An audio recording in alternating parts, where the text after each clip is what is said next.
салом ба мухлисони Барселонаи бузург. Барселона то ҳол аз буҳрони иқтисодӣ халос нашудааст ва вақтҳои охири далелҳои аҷибе маро ҳайрон кардааст. Рӯз ба рӯз шумори футболбозоне ки барои Барселона омодаанд ки аз маошҳои гарон даст кашанд зиёд шудан дорад. Дар аввали мавсим Жерар Пике, Жорди Алба ва Серхио Бускетс маошҳои худро ихтисор карданд ки бошгоҳ имкони футболбозони нав ба қайд гирифтанро пайдо намояд. Дани Алвес ба хотири баргаштан ба Барса ба камтарин маоше ки футболбозони Ла Лига дошта метавонанд розӣ шуд. Адама Троуре ки бе ин ҳам хеле маошаш дар дастаи Вулверхэмптон кам буд, боз 4 баробари дигар онро кам кард ки Барселона ӯро бе рафтани Усман Дембеле ба қайд гирад. Ансу Фати ва Педри шартномаҳояшонро бо шарту шароитҳои пешниҳодшуда аз ҷониби Барселона идома доданд, ҳарчанд ки чанд баробар шароитҳои беҳтари шартнома бастан аз ҷониби дигар бошгоҳи аврупоӣ дар даст доштанд. Мемфис Депай ва Серхио Агуэро ба камтарин маош розӣ гардиданд ки орзуи дар Барселона бозӣ карданашон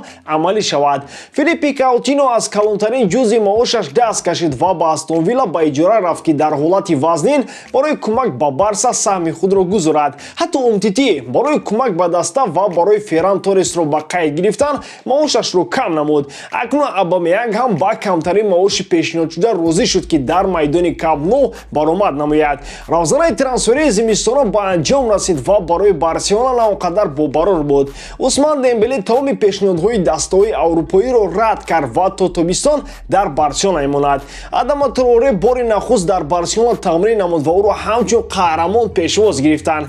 Пьер Эмерик Абамеянг аллакай дар Барселона аз ташхиси тиббӣ гузашт ва футболбози Барселона шудани ӯро имрӯз бояд расман эълон намоянд. Дӯстон, якчанд муддат футболи дастаҳоӣ ба танаффузи Зимистона рафт, аммо ба наздикии моро тоб рақобатҳо дар пеш интизор аст. Бавария дар майдони худ Лейпцигро пешвоз мегирад. Дар серия А моро дербии нотакрор байни лидерони чемпионат Интер ва Милан интизор аст. қаҳрамони чемпионати Фаронса Лил дар майдони худ лидери чемпионат ПСЖро пешвоз мегирад. Оё Лео Месси метавонад дар соли нав голзаниро сар кунад. Тамошои ин бозиҳоро бо 1х метавонед ҷолибтар кунед. Регистратсияи осон, пур кардани маблағ аз тамоми гӯшаву канори дунё, вале аз ҳам муҳим бонус то $100 дар аввалин пардохт бо промокоди BARSATG. ссилкаи бозӣ дар комментария. Ба ҳама муваффақият. Сару садои зиёд оиди амагари ҷанҷолии Барселона зиёд шуд ва то охирин дақиқаи анҷоми равзанаи трансфери Зимистона маълум набуд ки оё ӯ аз Барса меравад ё ин ки мемонад. Директори варзишии Барселона Матео Алемани тамоми вариантҳои мавҷудбударо ба ӯ пешниҳод кард, вале Усман на аз Барселона рафт ва на шартномаашро идома дод. Дар аввал ӯро мехостанд бо Обамеянг аз Арсенал иваз намоянд, вале Дембеле ба ин пешниҳод розӣ нагардид.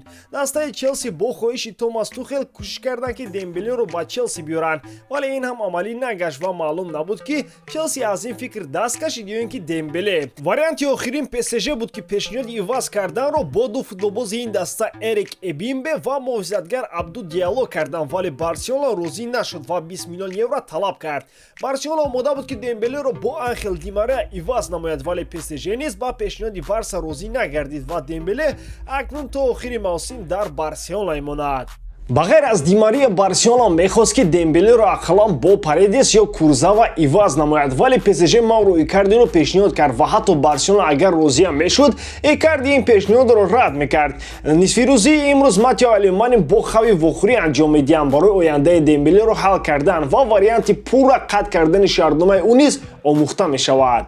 Муҳофизатгари Вулверхэмптон ки ҳамин зимистон ба Барселона гузариш намуд, баъд аз ташхиси тиббӣ гузаштан бори нахуст дар Барселона тамрин кард. Ҳангоми омадан ба тамрингоҳ Трауреро футболбозону мураббиён бо кафкубиё пешвоз гирифтанд ки барои омадан ба Барселона шахсан худаш саҳми арзанда гузошт ва Хави Эрнандес ба ифтихори Адама Трауре таърифу тавсифи зиёд кард ки баъдан бори дигар ҳамдастаҳояш ба ӯ кафкубиё заданд. Дебюти дуюмбораи Трауре рӯзи 6 феврал бо дастаи Атлетико дар назар аст, зеро Адаморо аллакай ба қайд гирифтанд. Хотиррасон мекунем ки аз соли 2018-19 аз ҳама зиёд дар топ чемпионатҳои Аврупо фақат Лионел Месси аз Трауре дида зиёдтар рақибонро фиреб додааст. Месси 500 маротиба, Трауре 484 маротиба. Дар мавсими имсолан Трауре аз Винисиус Жуниор дида зиёдтар рақибонро фиреб додааст ва ягон футболбози Ла Лига дар ин омор ба Трауре баробар нест.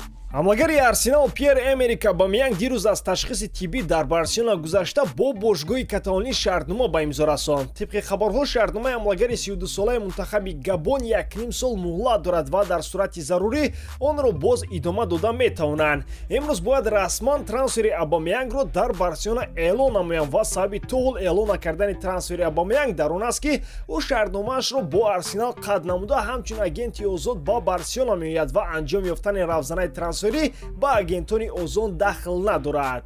Обамеянг ҳам мисли Дембеле метавонист дар курсиҳои эҳтиётии Арсенал поза ёнбошро гирифта миллионҳои евро фоида бинад, вале ӯ назар ба таълуқи бекалаи мо дар ивази пул футболро интихоб кард. Агар ӯ дар Арсенал мемонд, мувофиқи шаҳрнома то охири мавсим 8 миллион евро кор мекард. Дар Барселона бошад, ӯ ба маоши 500 000 евро дар як ҳафта розӣ шуд, ки тақрибан 129 000 евро то охири мавсим мешавад. Тасаввур кунед, ки ӯ аз 8 миллион еврои муфт ба даст омада даст кашид, ки қариб ройгон дар Барселона бозӣ кунад.